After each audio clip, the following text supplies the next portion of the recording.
Olá, meu irmão querido, minha irmã, seja bem-vindo, seja bem-vinda à nossa partilha entre irmãos da comunidade Bom Pastor. Temos 2 irmãos do lado de cá e temos, espero, muitos outros do lado de lá com a gente agora, nesse tempo gostoso em que a gente vai partilhar um pouquinho mais da palavra de Deus. Minha irmã Laura Beatriz, tudo beleza, Laura? Tudo bem, Padre Antônio, eu não sei se o senhor está reparando, mas eu fiz questão de vir de azul em homenagem à Nossa Senhora nesse mês de maio lindo, Padre Antônio. Tá tudo azul, o céu do Rio de Janeiro em maio é de um azul lindo, o clima de outono, aliás, dizem que é a melhor estação no Rio, é o outono, né?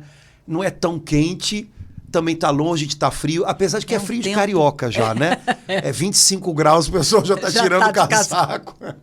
Mas não é tão frio, é um clima gostoso, o céu é lindo, né? Então, sei lá, parece até que acalma a gente um pouquinho mais. Então, estamos nesse mês maravilhoso, mês de Nossa Senhora, tempo pascal, estamos caminhando em direção a Pentecostes. O tempo da Páscoa é um caminho do sepulcro vazio em direção ao cenáculo vazio, porque no dia de Pentecostes os apóstolos saíram finalmente daquele lugar onde eles estavam com portas e janelas fechadas para conquistar o mundo para Jesus, para encher o mundo com a palavra de Jesus. Então, estamos em pleno tempo de preparação para Pentecostes, que é o transbordar da Páscoa, né? O alvo final da Páscoa é Pentecostes, e assim também que Deus tem para a nossa vida, né? O alvo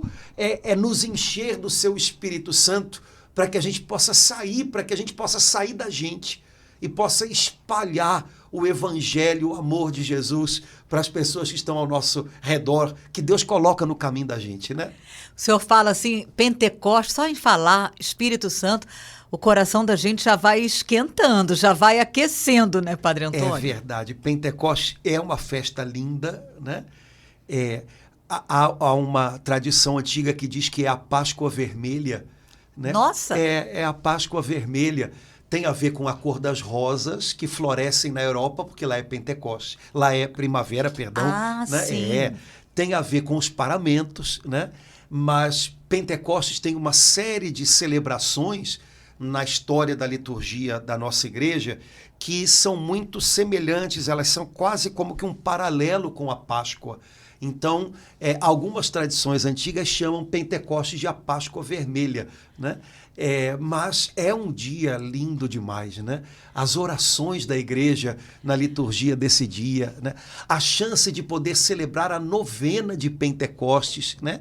Que é a única novena que é bíblica, instituída por Jesus, né? Pelo Senhor, né? Que ordenou: permaneçam em Jerusalém até que vocês sejam revestidos da força do alto. E eles permaneceram 9 dias, né? Desde a ascensão até Pentecostes, esperando, desejando, buscando, se preparando para o novo de Deus que estava chegando. Então é um tempo muito bom para renovar, revigorar a alma da gente, né? Eu fico imaginando como é que foram aqueles 9 dias, Padre Antônio, como é que eles ficaram, como é que... Certamente, alguns ainda com medo, mas Nossa Senhora lá, né, os 9 dias, eu fui imaginando como é que aqueles 9... É porque eles acreditaram na palavra de permaneçam em Jerusalém em oração e descerá sobre vós o Espírito, e vos dará força, descerá sobre vós o Espírito Santo. Eles carregavam no peito um sentimento, é mais do que um sentimento, é uma postura da alma da gente, que é muito importante e que a gente não pode perder. Eu vou chamar com o nome de expectativa. Lembrando que expectativas humanas, elas às vezes ficam muito aquém do que Deus tem para nós, né? E às vezes não passam de tolices nossa, né? Mas expectativa por algo que é promessa de Deus é algo que a gente não pode perder nunca. Sabe, essa sensação de que Deus tem mais, de que Ele está prestes a fazer algo novo, de que o melhor ainda vai vir. Essa expectativa por Deus, esse esperar que venha de Deus, algo que é maior do que a gente seria capaz de produzir, essa sensação eu acho que eles carregavam dentro deles. Jesus chamou o Espírito Santo de promessa do Pai, né? Se cumprirá a promessa do Pai. O fato de Jesus ter chamado o Espírito Santo com esse nome promessa, por si só, já significa que Jesus queria produzir no coração dos apóstolos expectativa. Então, essa expectativa, ela é fundamental. A gente não pode perdê-la nunca. Algumas pessoas, às vezes, devem notar uma coisa que eu vou ver se eu consigo me explicar, né? Por exemplo, numa celebração da missa ou num grupo de oração, numa mesma missa, num mesmo grupo de oração, às vezes estão pessoas com expectativas diferentes. Uhum. Uma pessoa com uma grande expectativa por ter um encontro com Deus, por ouvir a voz de Deus, e outra pessoa sem expectativa alguma, pelo contrário, às vezes não vendo a hora de aquele tempo passar, né? Acontece muito que ao final daquela celebração, ao final daquele encontro de grupo de oração, quando as duas pessoas saem, acontece muito que a gente, de repente, ouça uma dizendo: nossa, Deus falou comigo, eu experimentei. E a outra, Veja, a presença de Deus é a mesma. A gente não produz a presença de Deus.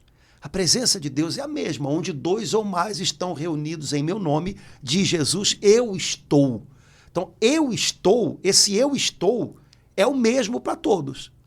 Agora, o quanto a gente aproveita da presença de Deus, o quanto a gente desfruta dela, o quanto a gente reage a ela, depende da nossa expectativa.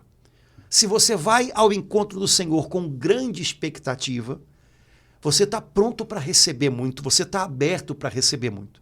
Se você vai ao encontro do Senhor sem expectativa alguma, é como se naturalmente você já fosse, sabe... Há um salmo que diz isso, né? Venha, Senhor, sobre nós a vossa graça, da mesma forma que em vós nós esperamos. Ou seja, Deus tem muita graça, mas chega na gente da forma como nós esperamos. Então eu queria reforçar muito hoje essa expectativa, porque infelizmente quando os tempos são difíceis, quando os tempos são tempos em que humanamente parece que não acontece muita coisa, justamente aí a gente deveria esperar muito de Deus. Mas, vai entender, por natureza, a gente acaba esperando pouco. Não, espere muito, né? Estamos em tempo de Páscoa, estamos num tempo em que o Senhor sabe que toda a terra precisa muito do seu Espírito Santo, um tempo ainda de final de pandemia, um tempo de guerras, um tempo de apatia nos corações. É preciso algo que esquente os corações, e não é algo, é alguém, é o Espírito de Deus. Então, nós que somos cristãos devemos viver nessa expectativa de algo mais, de um renovo do Senhor, né? de um toque novo da mão de Deus nos nossos corações, e nessa medida a gente vai estar pronto para receber. Então, expectativa. Queria reforçar bem essa palavra, né? Laura, você tem expectativas a respeito do Senhor para esses dias? Você tem expectativas a respeito do Espírito de Deus nesse dia, nesse tempo, né, de que vai levando a gente até Pentecostes? Porque na mesma medida em que você espera, você vai receber o que Ele tem para você. É o que diz a Bíblia. O que o Senhor tem preparado para nós é muito além. Padre Antônio, eu sei que a comparação é paupérrima, mas quando o senhor falava, fiquei imaginando assim, a menina que vai assim, pela primeira vez, né, encontrar com o namorado, se ela vai, sabe, ela tá cheia de expectativa. Eu tenho, assim, a mesma ou mais essa expectativa, né? O que será que Deus tem preparado para mim nesse Pentecoste 2022? Eu sei que Ele tem preparado algo muito bom, como diz aquela música, né? Algo muito bom. E eu sinto exatamente assim, na medida em que eu estou mais necessitada, é porque eu sei que Deus tem preparado algo muito bom para a gente nesse Pentecostes. Sede de Deus é algo que a gente não deve perder Nunca. Ah, o senhor usou um sinônimo aí. Né? Expectativa, sede de Deus. Né? Há salmos lindos que falam de sede. A minha alma tem sede de Deus. Jesus morreu com sede. Tenho sede. Né? Eu creio que Jesus morreu sedento para ensinar a gente a viver sedento. Se tem uma coisa que quando a gente perde, a gente parece que estaciona, é isso. O nosso coração ele vai até onde a nossa fome, a nossa sede de Deus nos levam. Quando a gente deixa de ter sede de Deus, quando a gente deixa de ter fome de Deus, quando a gente se sente já saciado por outras coisas, ou quando a gente acha, o que eu tinha para ver eu já vi, o que eu tinha para conhecer de Deus eu já conheci, a gente estaciona, a gente para. Né? O nosso coração, a nossa alma, ela é movida pela nossa sede e pela nossa fome. Né? Como o nosso corpo também. Né? O nosso corpo ele é movido por fome e sede. Padre Antônio, enquanto o senhor falava assim, eu pude ter, olha que eu amo esse versículo. Amo. Mas agora, nesse momento, eu passei a ter um outro entendimento, né? Quando Jesus fala da promessa, ele fala da sede, né? Se alguém tiver sede... Vem a mim e beba. Se alguém tiver sede, vem a mim e beba, e do seu interior fluirão rios e rios. Não é um rio no singular, né? Rios e rios de água viva. Que beleza! Então, essa sede de Deus, ela é fundamental, como Jesus prometeu, como Jesus deixou claro lá no Evangelho de São João. E essa passagem me parece uma daquelas passagens que a gente nunca avalia por inteiro, né? Porque a Bíblia diz que Jesus estava na festa dos judeus, no templo de Jerusalém, possivelmente no recinto do templo, que era feito de pórticos e praças, né? A gente chamaria com esse nome hoje. E a Bíblia diz que Jesus bradou em alta voz. Bradou em alta quer dizer, voz. Parece que tudo tem um peso muito grande, porque ele bradou, ou seja, ele gritou, para quem tem sede. Jesus não disse, olha, se você está com vontadinha, porque uma coisa é você estar com sede, outra coisa é você estar com uma vontadezinha de tomar Coca-Cola, é outra coisa, né? Uma pessoa que está morrendo de sede, ela não quer um copinho de Coca-Cola. Até pode fazer mal para ela naquele momento. Né? O que ela precisa é de água, sob o risco de o seu organismo colapsar. Né? Então, quando Jesus fala de sede, a gente tem que lembrar que ele não está falando para pessoas como nós, que tem geralmente muita água à disposição, e até coisas que são muito supérfluas, com as quais a gente se intoxica. Né? Jesus está falando num tempo em que água era algo muito precioso, numa região onde até hoje água é algo muito precioso, né? Onde as pessoas poderiam sim, depois de uma longa viagem para ir a Jerusalém, estar com a boca, né, quase que colando, né, sem águas, com aquela areia do caminho, né, descendo, né, pelas vias aéreas. Então, Jesus disse, você tem sede, vem a mim. Vem a mim.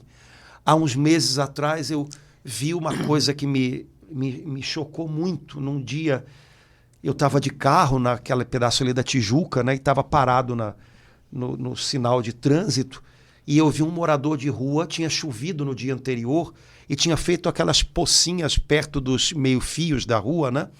E eu vi um morador de rua bebendo daquela água da pocinha, né? Que era a água da chuva do dia anterior, que ficou reservada ali, e eu sei lá né, qual era o tamanho da sede daquela pessoa, né? E levei aquela pessoa dentro do meu coração, na minha cabeça, durante aquele dia todo. Né? Mas no fundo, se a gente tem, às vezes, até mais do que precisa, né? Enquanto outros não têm nada, né? No fundo, aqui, a gente não é diferente dele. Todos nós temos uma sede que não é aqui na pança, que não é na boca, é aqui. E essa sede, às vezes, a gente tenta matá-la bebendo.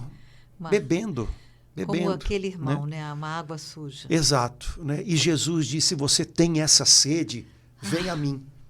E quem tem, descobre o caminho para chegar nele. Né? Nossa, Padre Antônio, quer dizer, a gente, sem querer, muitos de nós podemos, a imagem é forte enquanto o senhor contava, fazendo a mesma coisa, né? Bebendo água suja aí que o mundo oferece, ele porque não tinha outra opção. Mas a gente também, às vezes, bobeia nessa, bebendo uma água suja que o mundo oferece, né?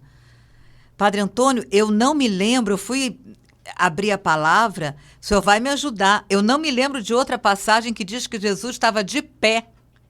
Jesus estava de pé. E nem que ele falou, depende da tradução, né? Mas no geral, todas as traduções mostram, de algum modo, que Jesus levantou a voz. Porque, primeiro, devia haver muita gente entrando e saindo. Depois, Jesus devia ver aquela multidão no templo. Todos estavam ali para uma festa religiosa e todos ali, de alguma maneira, estavam porque amavam a Deus, respeitavam a sua lei. Mas Jesus devia ver muita gente naquele lugar santo morrendo de sede. Né? Jesus devia ver muita gente ali cumprindo todo aquele ritual religioso, mas com a alma ainda esvaziada, né? Uhum. Então Jesus, de uma maneira muito, como é que a gente poderia dizer isso? Né? Audaciosa, Jesus disse, se você está aqui e tem sede, venha a mim e beba. Porque possivelmente também Jesus sabia que havia muita gente ali apenas cumprindo uma tradição, sem sede alguma. Sem sede alguma. Jesus está falando aos sedentos. Jesus fala aos sedentos. Jesus não fala aos empanturrados. Jesus não fala aos curiosos. Jesus não fala aos embriagados com o mundo. Jesus fala com os sedentos. E escutam a voz de Jesus os que têm sede. Foi assim e continua sendo assim. E, eventualmente, a gente pode até estar dentro da igreja, mas simplesmente cumprindo uma tradição religiosa, sei lá o quê, mas, sabe, sem sede, sem expectativa. E aí dá sempre aquela impressão, eu estou aqui, né? Mas, como mais? Você está no lugar certo, você está no lugar santo. Como é que você, né? Não, porque não tem sede. Mas, ai meu Deus do céu, então acha essa sede aí, rapaz. Ela está aí em algum lugar, ela tá aí, porque todos nós temos essa sede. O problema é que a gente às vezes vai entulhando o coração da gente com tanta coisa que a gente nem percebe a sede da alma. Sabe, existem dores que a gente se acostuma com elas, né? Há pessoas que sentem dores crônicas, que se não forem algo incapacitante, a pessoa se acomoda com aquilo, né? Existem sofrimentos que a gente não percebe que a gente carrega, não porque eles são pequenos, mas porque a gente já os carrega há tanto tempo que a gente se acostumou com eles. Essa sede da alma, que dilacera a alma, é um pouquinho assim. Às vezes a gente lida com ela há tanto tempo que a gente nem nota mais, a gente está anestesiado. Mas Jesus sacode a gente, por isso ele gritou, ele bradou em alta voz, acorda, rapaz, tem algo aí no teu coração que só eu posso preencher, só eu posso encher isso aí. Vem a mim, né? Vem aqui, me entrega a tua sede. Né? Então, e ele está falando do Espírito Santo, que enche aqueles que se entregam a Jesus. Né? Jesus sabe que a gente precisa de algo dentro de nós. Né? E mais do que algo, alguém dentro de nós. Né? Jesus sabe que as nossas motivações exteriores, elas podem ser, às vezes, muito grandes, outras vezes muito pequenas, quase inexistentes. Elas, às vezes, são legítimas, outras vezes elas são enganos. Jesus sabe que a gente precisa de uma força de vida que venha de dentro, para que a gente possa viver, para que a gente tenha... O pessoal antigamente usava uma palavra bonita, elan, né? Para que a gente tenha impulso de vida. Por isso ele nos dá o seu Espírito Santo. É uma vida dentro, é a vida de Deus dentro da gente. A gente precisa disso, né? Porque senão chega uma hora em que a gente vai empurrando a vida, mas parece que não está mais vivendo, né? Padre Antônio, então, assim, por isso que o senhor falou, nesse momento que a gente está se preparando para a maravilhosa festa de Pentecostes, cabe, então, parar um minutinho para ver, assim, até que ponto a gente tem essa sede que rasga o coração, ou mais ou menos, ou nenhuma, ou tá apagadinho. É o momento da gente poder, junto com Deus, ver isso e falar com sinceridade para Ele, né? Eu tenho sede, Senhor, olha, no momento tá tudo meio esquisito aqui, eu acho que eu estou preenchendo com outras coisas, porque ficou muito claro diante do que o senhor falou e diante dessa palavra de João 7, que sem essa sede... É interessante isso, né? Algumas pessoas podem, às vezes, avaliar a sua vida espiritual de uma maneira um pouco equivocada. Algumas pessoas podem imaginar, bom, eu creio que eu tenho saúde espiritual porque eu estou bem, porque eu estou com os meus horários de oração em dia, porque eu estou cumprindo as minhas tarefas, as minhas propostas de práticas espirituais, de disciplinas de oração à risca, e tudo isso é muito bom. Veja, não estou dizendo que há problema em fazer o que é certo, né? Mas não é o bastante, né? Sinal de saúde espiritual não é o que eu já consigo, o que já está pronto, é a sede. Porque eu posso estar acomodado nisso, e tá bom. Quando, na verdade, o sinal de que a minha alma está viva é que ela continua sedenta. Ela continua sedenta. Ele me preenche, mas a sede prossegue. Sabe, isso é sinal, né, de que a minha alma está a caminho, de que eu estou tendo um impulso de vida espiritual, né? Santo Agostinho tem uma palavra para falar disso, que é a palavra desejo, né? Para ele, me parece que a coisa vai muito nessa linha, né? O meu desejo diz muito de mim, minha falta de desejo, o objeto do meu desejo, tudo isso fala muito de mim. De alguma maneira, Jesus falou um pouquinho disso com uma outra frase que todo mundo conhece: onde está o seu tesouro, aí está o seu coração, né? Tudo isso fala de desejo, fome, sede, expectativa, né? Tudo isso gira em torno da mesma realidade. Então, acredito que hoje a gente poderia se perguntar um pouquinho isso. Senhor, eu ainda te desejo. O Senhor ainda me faz ter os olhos brilhando quando eu ouço a sua palavra, quando eu descubro algo novo que o Senhor me ensina, quando eu vou à sua presença. Ou será que eu já me acostumei? Ou será que eu já transformei os meus encontros com o Senhor em alguma coisa banal, sabe? Em alguma coisa que já está fria.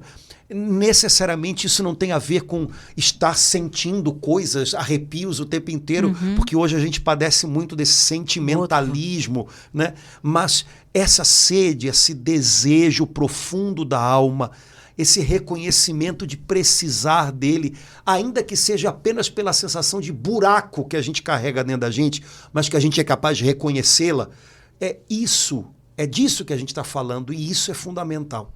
O Senhor se dá aos que têm sede. O Senhor não veio para os curiosos, o Senhor veio para os doentes, para os famintos, para os pobres, né? Todas essas coisas, né? Eu vim para os doentes, né? Doente tem sede. Né? Todas essas coisas, o pobre, ele preferiu os pobres. Tudo isso fala de um estado de necessidade real. Um estado de necessidade. Então Jesus não é uma perfumaria, Jesus não é um plus para quem já tem tudo, agora eu vou botar uma cereja em cima. Não, Jesus é a diferença de vida ou morte para quem está se sentindo, para quem entendeu que está perdido. Padre Antônio, está vindo assim ao meu coração, me corrige, por favor, se eu estiver errada. Doença espiritual. Enquanto o senhor falava, eu nunca pensei nisso. Quer dizer, a falta de desejo de Deus é uma doença espiritual. É uma apatia. A falta de sede de Deus, eu preciso tratar isso também. Sim. Não estamos falando de pessoas que estão passando por um momento de enfermidade Sim, real, não. Como, por exemplo, depressão. Não, porque as pessoas logo se sei. assustam.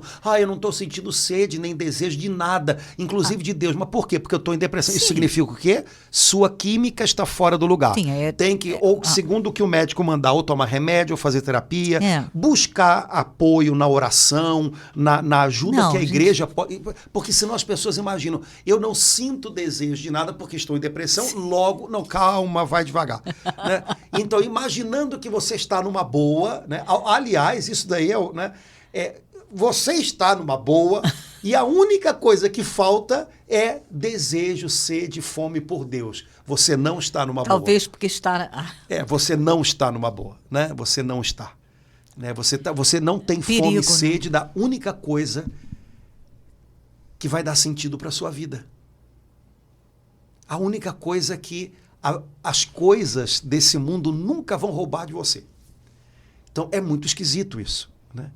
Mas a gente vive num mundo que rouba, ou que mata, ou que adoece a gente exatamente disso. Né? A gente tem fome e sede de 1 trilhão de outras coisas, mas sobra muito pouco espaço para a gente perceber. Mas tem alguma coisa aqui que está... E às vezes, momentos em que a gente cai na real, né, em que de repente alguma coisa dá errado, é o único jeito. São a hora em que a gente... O que está faltando não é isso, né? O que está faltando não é aquilo, né? Pode ser um alerta. Não estou dizendo que Deus manda problema para a gente, não, mas às vezes os problemas que a vida já tem, né? As carências que a vida nos traz, né? Os vazios que a vida tem por ela própria e que às vezes a gente percebe quando, né, leva um susto. Meu Deus, que buraco que está aqui. Não tenha medo desse buraco. Esse buraco é sinal de que justamente a mão de Deus é que está faltando aí. Então, olha, é a sua sede, detectou ela. Então começa a buscar Jesus. Você vai ver que é Ele quem preenche, né? Padre Antônio, então, a palavra diz se alguém tiver sede. Isso não é só para a época de preparação para Pentecostes, né? Isso é para o ano inteiro. O ano inteiro... Eu posso pegar essa palavra, João 7,37, conversar com Jesus e ver até que ponto... Não, hoje eu estou... Conversar com Jesus, como é que está a minha sede? Certamente nos momentos difíceis, a sede vai estar que está, né? Mas essa palavra, então, é para o ano inteiro, né, Padre Antônio? Para a vida toda. Ô, glória! Para a vida toda. Senhor, eu quero mais de Ti. Senhor, eu quero Te conhecer. Tem frases da Bíblia que a gente pode usar como jaculatórias. O pessoal que é da nossa idade sabe que jaculatórias são aquelas orações curtinhas, né, que a gente aprende a fazer. Será que os jovens não sabem, né? Eu sei lá.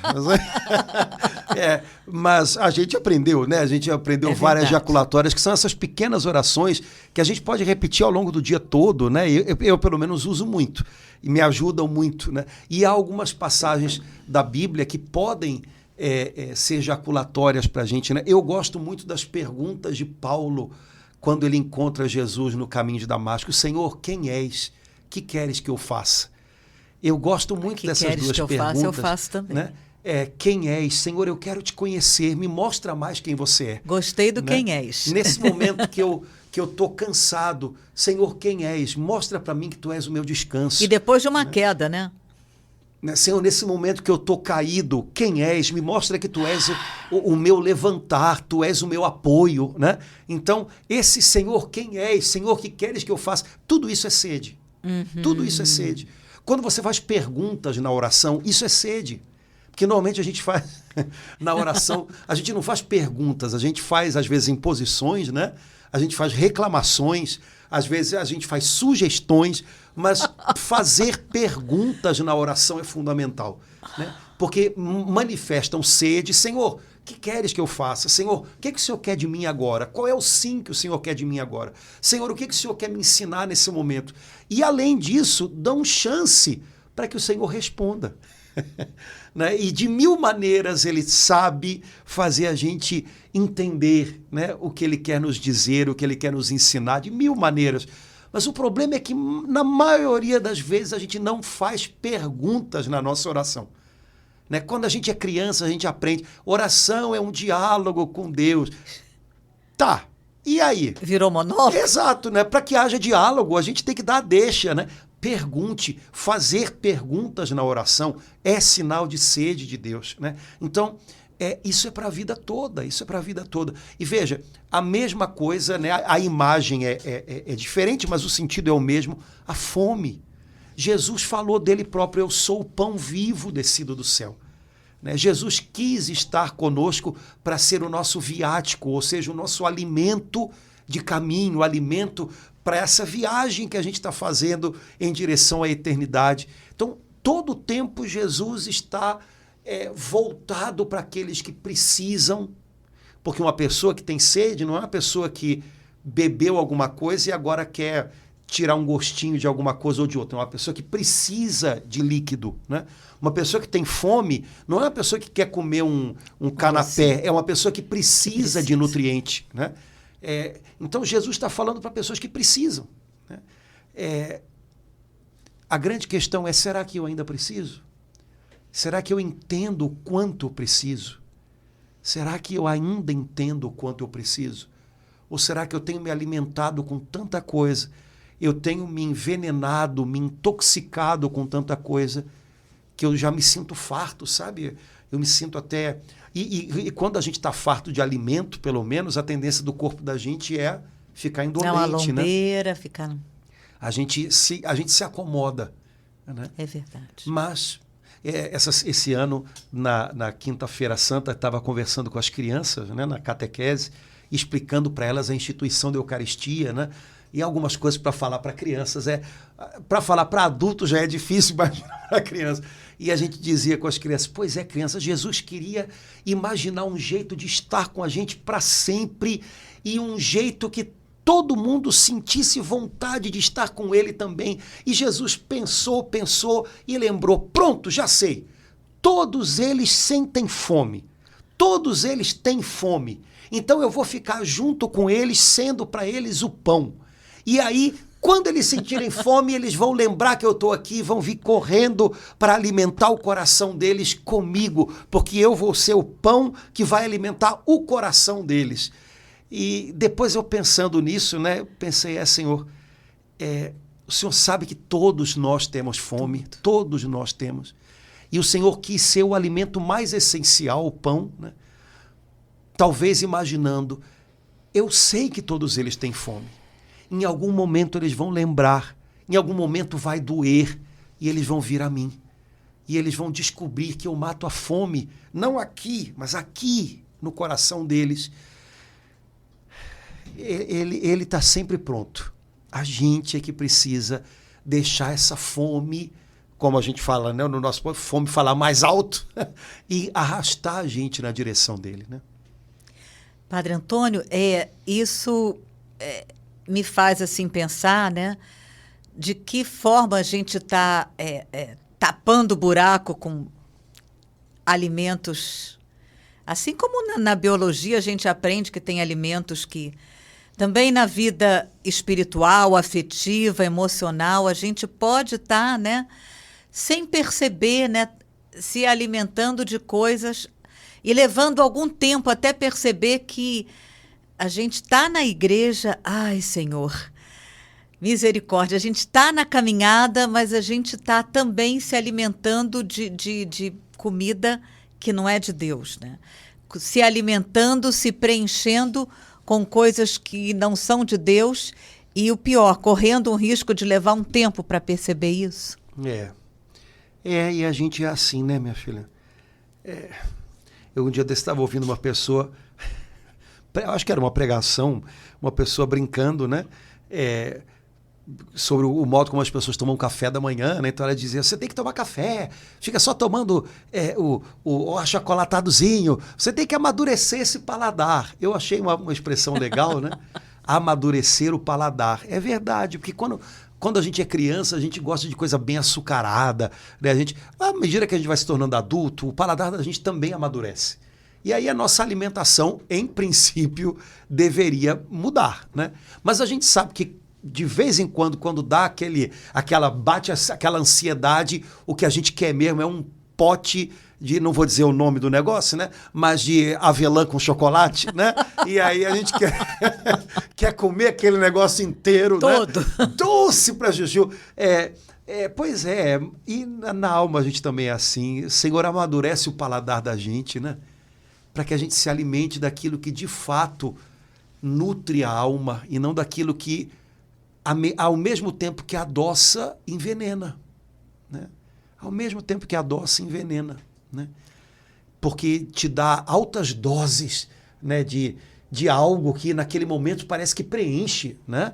Quando a gente come muito açúcar, dizem que faz isso no organismo da gente, né? Dá aquele pico de sei lá o que eu não sei o nome, né? Mas que dá até aquela coisa meio eufórica e daqui a pouco aquilo vai lá embaixo, né?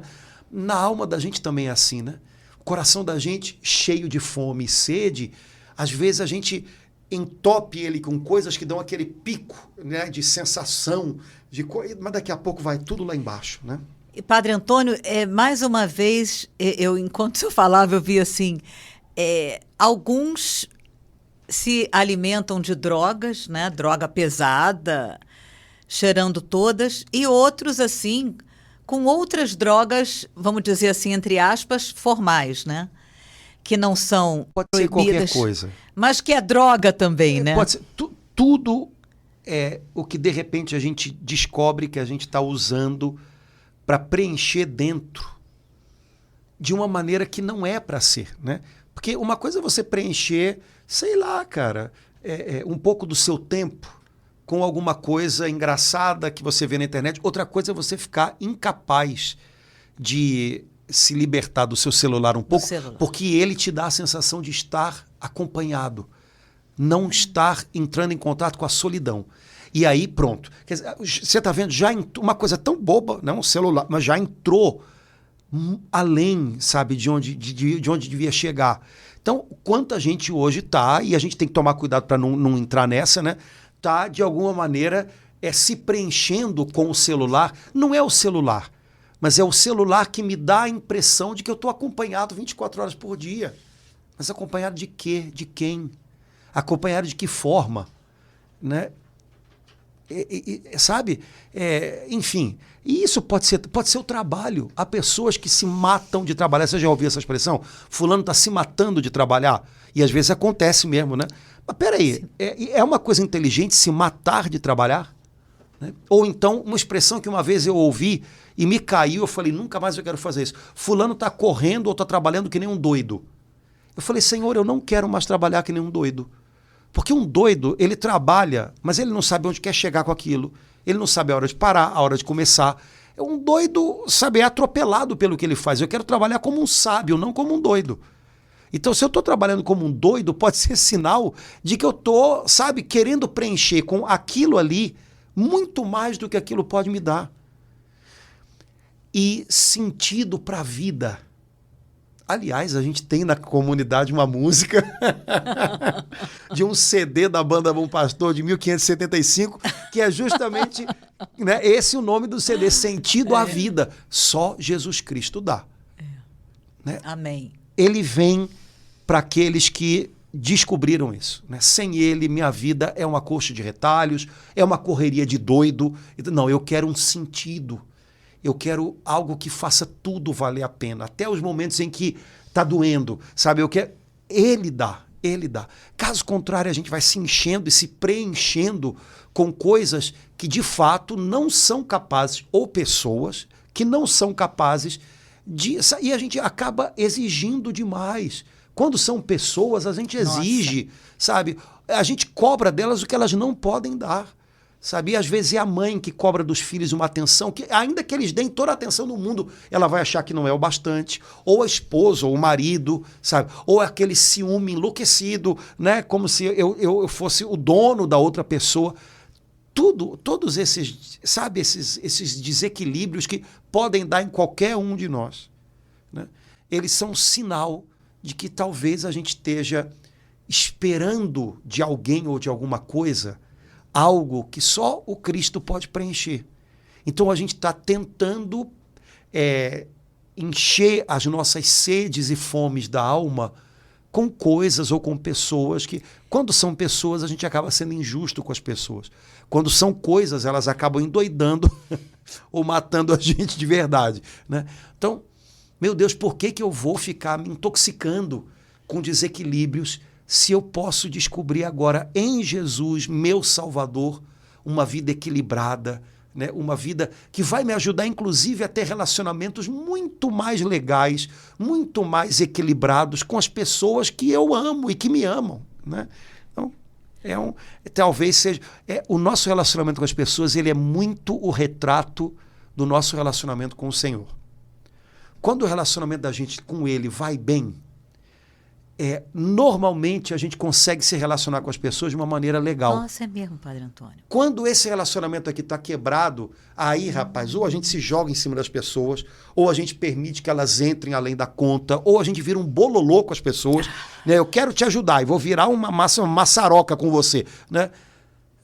Vai entender, né? Então, antes de tentar resolver as coisas aqui, a gente tem que tentar resolver aqui. Aí depois a gente consegue chegar de novo um no outro de uma maneira legal. Aí né? foi importante. Primeiro, se a gente for tentar... E aí às vezes a gente vai Pior, e né? não tá bem dentro, aí qualquer coisa que o outro fala a gente já entende da pior maneira, aí danou-se tudo. Então, fome e sede da alma, Jesus Cristo preenche com o seu Espírito Santo. Coisas, pessoas, tudo se encaixa nisso, mas orbita em torno disso, sabe? O centro é ele. Quando a gente tem ele no lugar dele, todo o resto vai para o lugar.